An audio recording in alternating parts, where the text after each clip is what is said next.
તો મિત્રો અત્યારે આપણે આવી ગયા છીએ આ માનગઢની બાજુનું સોમલ ગામ રૂડું રઢિયામળું અને આ આશ્રમ છે રણછોડગીરી બાપુનો.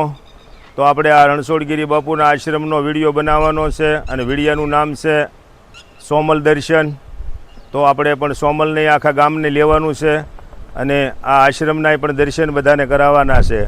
પુંજય બાપુ અને અહીંના પૂંજારી બાપાના પણ દર્શન બધાને કરાવશું મારા વાલા.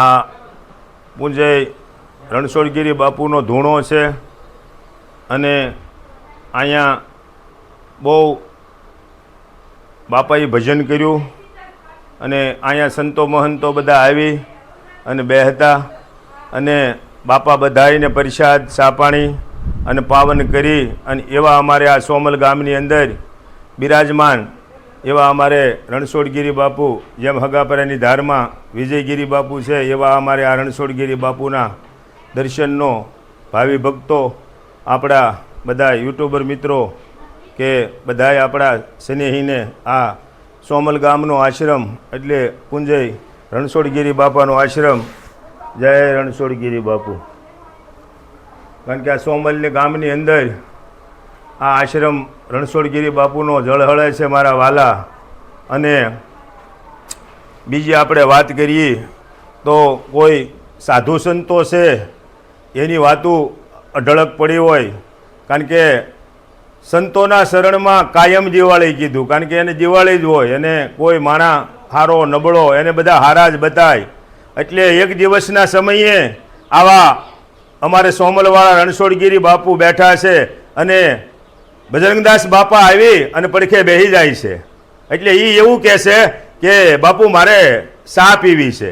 એટલે એ કે વાલા તારે 11 વાગી ગયા અને મારા વાલા ભક્તિરામ તારે ચા પીવી છે? એ કે હા. એ કે તો હાલે હા બોઘડું અને જા તું બધે દૂધ લેવા માટે.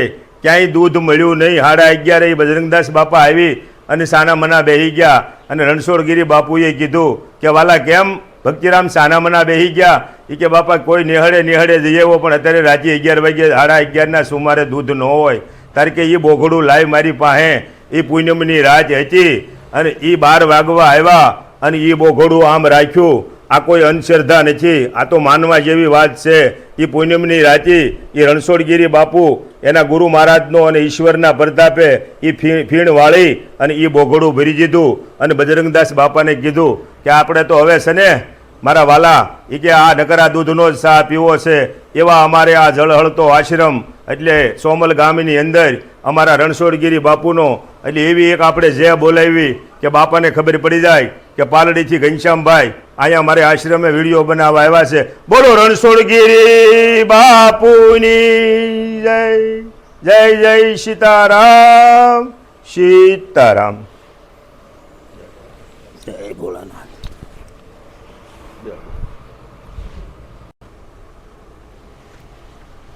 સુરેશ ને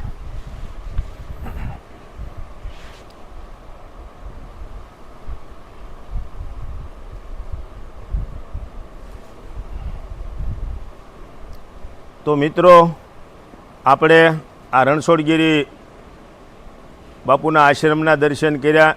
અત્યારે હાલ આ મહંત એવા સુરેશગીરી બાપુ અહીંયા ખૂબ સેવા અને પ્રવૃત્તિ બિરાજે છે. નાનું એવું ગામ છે પંખીના માળા જેવું. પણ કોઈ પણ પુણ્યમ હોય બીજ હોય કોઈ માણા આવ્યો હોય તો આ બાપુ અને આ માતા એમ કહે છે કે ભાઈ સાપાણી અને હરિહર કર્યા સિવાય એમ જવા નથી દેતા. આ તો દશરથનો દરબાર છે. અહીંયા કોઈ માણા ભૂખ્યો આવે પણ એ ઓડકાર ખાઈને જાય. એવો અમારો આ જળહળતો સોમલનો રણછોડગીરી બાપુનો આશ્રમ અને પૂજ્ય સુરેશગીરી બાપુ પણ એવા ભાવેલા છે. અમને ખાલી ગેટે ભળી ગયા ત્યાં કે ચા પીધા સિવાય નથી જવાનું.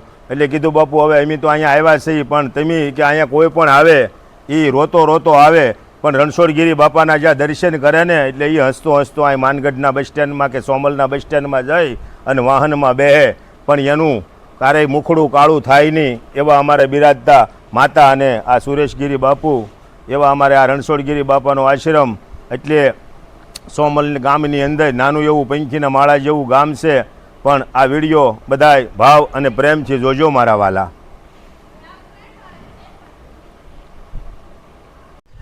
તો મિત્રો, અત્યારે આપણે આવી ગયા છીએ આ મા દડવાવાળી રાંદલ માના મંદિરે સોમલ ગામની અંદર. તો મા રાંદલના દર્શન કરીશું.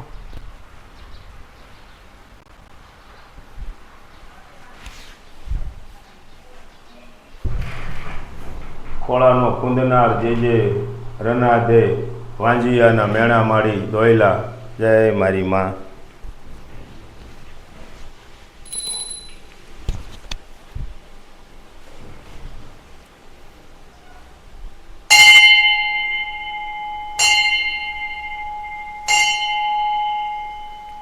એવા રાંદલ માવડે રે રણેશયા માઈ સોળે સજા શણગાર. સવા મણનું રે સુખલડું મને અધમણની કુલેર. જો જમજો રે જોગણિયું તમે જમજો માં જમરાજ. બોલો રાંદલ માત કી જય. તો મિત્રો, અત્યારે આપણે આવી ગયા છીએ આ સોમલ ગામનું રામજી મંદિર છે, એટલે કે માનગઢની બાજુમાં.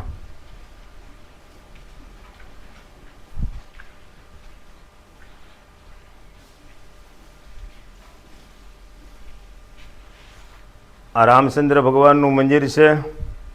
તુલસીદાસે તો એવું કીધું કે ભગવાનનો જન્મ થવાનો હતો ત્યારે અયોધ્યાના માણસો જો ધૂળ ખોદવા જતા હતા તો અંદરથી સોના ચાંદી અને સોનામોરો જેવી વસ્તુ મંડી નીકળવા. એટલે દેવતાઓએ વિચાર કર્યો કે આ પ્રભુનો જન્મ થયો અને પ્રભુ 15 વર્ષના ગયા અને એ વિશ્વામિત્રના આશ્રમે ગયા અને પાછા આવ્યા.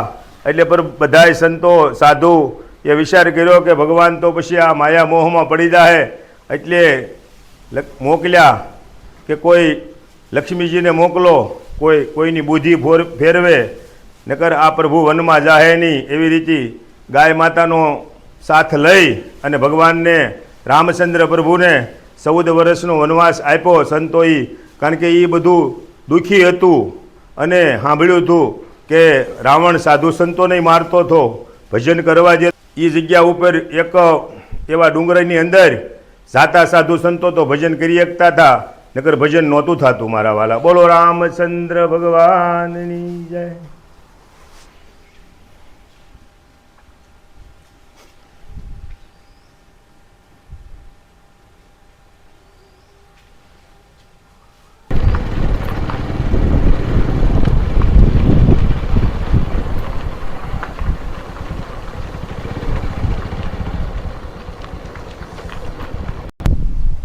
તો મિત્રો, આપણે આ વિડીયો સોમલ દર્શન બનાવ્યો છે, એટલે કે ગામ સોમલ માનગઢની બાજુમાં, તાલુકો ગારિયાધાર અને જિલ્લો ભાવનગર. તો પ્રેમથી બધા જોજો, નિહાળજો. અને આની અંદર રણછોડગીરી બાપુનો પણ અહીંયા આશ્રમ ઝળહળે છે, પછી રામજી મંદિર અને આ પ્રાથમિક શાળા છે સોમલ ગામની. એટલે આપણે બધા વિડીયાની અંદર કીધું છે કે આ પ્રાથમિક શાળા એટલે પાયાનું ભણતર ઘડતર અહીંયા આપણા છોકરા કરી રહ્યા છે. તો વિડીયો લાઈક કરજો, શેર કરજો અને ફોલો કરવાનું ભૂલતા નહીં મારા વાલા.